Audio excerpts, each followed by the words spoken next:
गाँव चिन्ह ताटे चेहरा तोहार हो, बेरी बेरी मिले जनी आवो यार हो।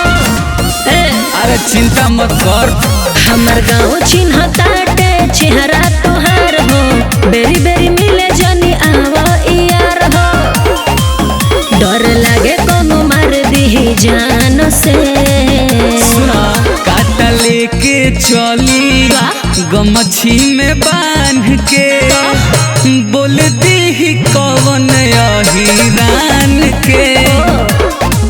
काटा लेके चली गमछी में बांध के, बोली कौन मर्द अहिरान के। चुप रहो,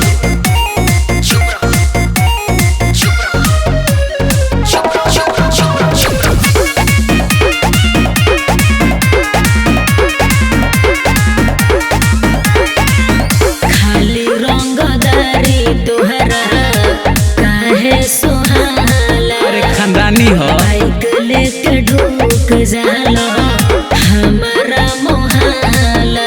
तो डर थोड़े बा कोनो से, बोलो मारू घर से उठा के हम होई बदमाश, पता कोली हेते जाके जादू जी के इतिहास। चुप रहो, गुंडा गर्दी करे लो बिना काम के।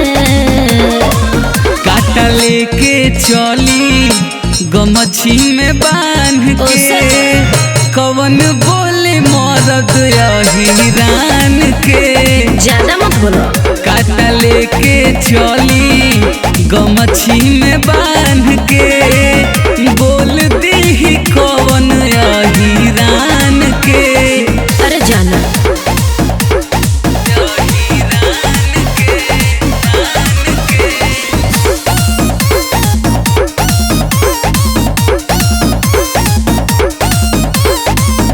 मारे के पलान बनावे गाँव के लाई कौन हो। अच्छा भाइयों हमार बाटे तोहर दुश्मन हो। अरे ओकरा से हमरा डर लगता का। सुना तारा हीर रांझा वाला बाटे हमनी के प्यार, केहू टच नहीं करी हम होई रंगदार। अच्छा उत्सव अमरजीत सुधर जा बात मान के।